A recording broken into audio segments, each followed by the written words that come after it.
여러분 안녕하십니까? 9월 1일 금요일입니다. 굿모닝 글로벌 시작합니다. 박명석입니다. 간밤 뉴욕 증시는 혼조세를 보였습니다. 다우지수와 S&P 500 지수는 약세를 보였지만 나스닥은 그래도 강보합권에서 마감을 했는데요. 경제 지표가 조금 엇갈렸습니다. 먼저 물가부터 보시면 연준이 가장 중요하게 생각한다는 PCE 물가 데이터가 발표됐는데요. 전년 동월 대비 3.3% 상승, 그리고 전월 대비해서도 0.3%가 올랐습니다.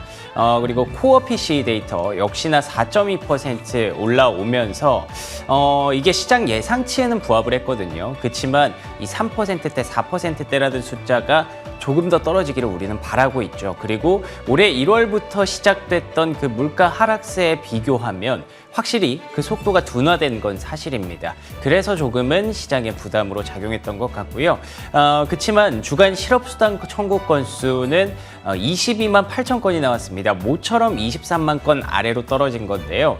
이번 주에 시장이 이렇게 안도레리를 달릴 수 있었던 키워드 하나만 꼽자면 고용의 둔화잖아요. 그렇기 때문에 주말에 또 이제 노동부의 고용보고서가 발표가 될 텐데 거기에 대한 기대감이 조금 더 높아질 수 있는 그런 22만 8천이라는 숫자였습니다. 그래서 다우와 나스닥이 좀 엇갈렸다라고 보실 수 있는데 어찌됐든 나스닥이 조금은 더 강했잖아요. 그럴 수 있었던 이유는 결국 돌고 돌아서 금리에서 찾을 수가 있습니다. 10년물 국채금리가 최근 들어서 계속해서 좀 떨어지고 있습니다. 4.1% 초반까지 내려오는 모습이 있었는데 이건 또 보스틱 연은 총재 발언에서 좀 찾을 수 있을 것 같아요. 지금 현재 기준금리 충분히 긴축적인 상황이다.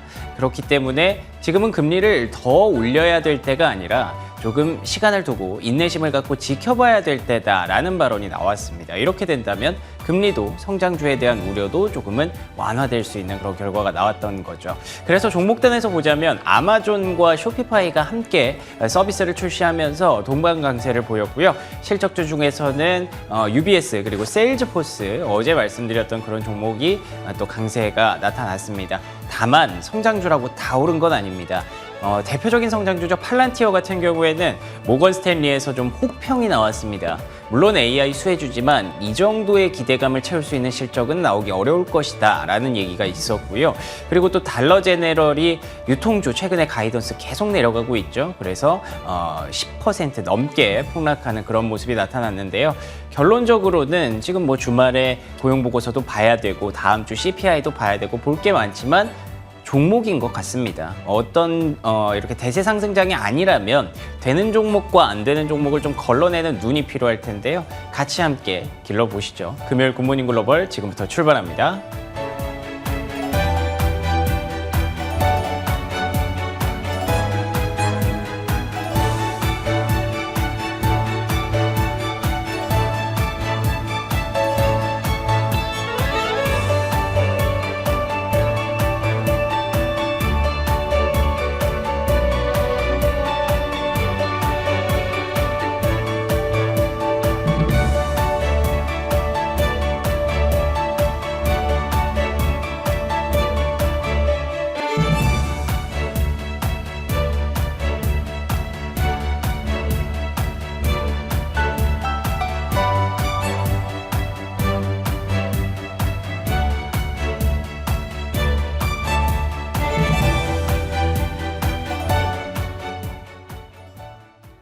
이번에는 미증시에서 있었던 종목별 메가 이슈를 정리해드리는 메가3 시간입니다. 먼저 핀비즈맵 확인해 보겠습니다.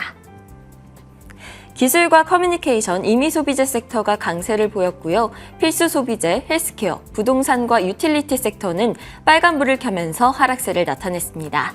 대부분의 빅테크 종목들은 이날 소폭 상승세를 나타냈는데요. 마이크로소프트만이 0.3% 소폭 하락했고 알파벳은 0.2%, 엔비디아가 0.18%, 테슬라는 0.46% 올랐습니다. 빅테크주들 중에서는 아마존이 상승률이 가장 컸는데 이번에 쇼피파이와 제휴한 바이위드 프라임을 출시하면서 2.2% 상승세를 나타냈습니다.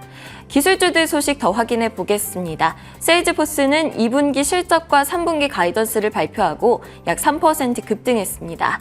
팔란티어 테크놀로지는 모멘텀 대비 올해 주가 상승이 충분한 상태라는 지적을 받았고요. 8.27% 급락을 했습니다.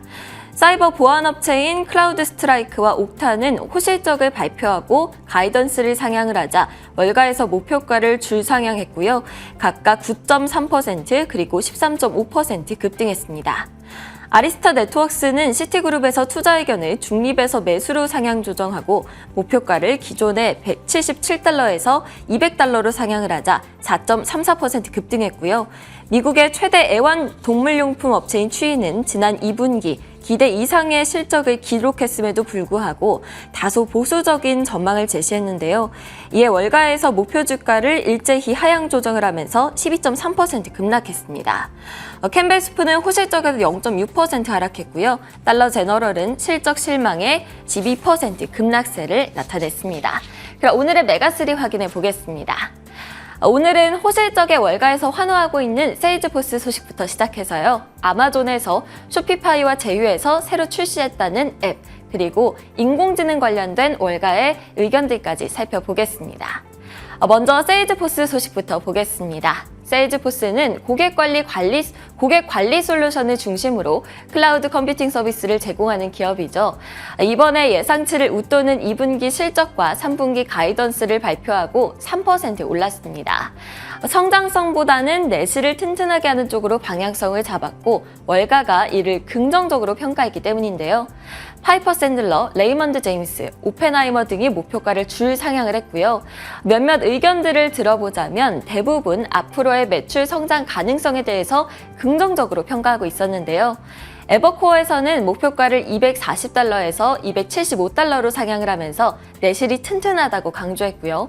골드만삭스에서는 세일즈포스의 실적을 통해서 추가 상승 모멘텀을 충분히 얻었다면서 투자 의견을 매수로 유지하고 목표가는 기존의 325달러에서 340달러로 상향을 했습니다. 다음은 쇼피파이와 아마존 그리고 달러 제너럴 소식 가져왔는데요. 이들 기업은 상반된 주가 흐름을 보였습니다. 먼저 전자상거래 플랫폼 기업인 쇼피파이는 아마존의 바이위드 프라임과의 제휴 소식에 주가가 급등을 했습니다. 아마존은 쇼피파이 이용자들을 위해서 바이위드 프라임 앱을 출시했다고 밝혔는데요. 이 앱을 이용을 하면 아마존 프라임 회원들은 쇼피파이 스토어에서 프라임 혜택으로 상품을 구매할 수 있고요. 또 아마존 지갑의 결제 수단을 이용해서 주문을 할 수 있는 것으로 알려졌습니다. 애널리스트들은 이 프로그램이 아마존에 35억 달러가량의 매출을 발생시킬 수 있을 것으로 기대했는데요. 이 소식에 쇼피파이 주가는 10.8%, 아마존은 2.2% 올랐습니다. 달러 제너럴은 실적 실망에 12.2% 급락했습니다. 이 기업은 미국의 소매 체인 기업이죠.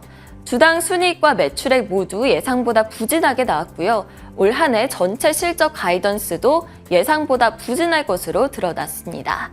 하지만 달러 제너럴의 CEO는 전반적인 재무 성과가 만족스럽지 못한 것은 사실이지만 재고 증가율이 감소했고 가격 포지션을 강화했다는 점, 그리고 공급망 등에 있어서 상당한 개선을 이뤘다는 점을 긍정적으로 평가했습니다.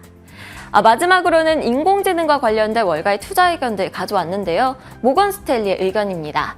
모건 스탠리는 인공지능 시장에 대한 투자자들의 관심이 크지만 알파벳의 역량이 저평가되고 있다고 지적을 했는데요.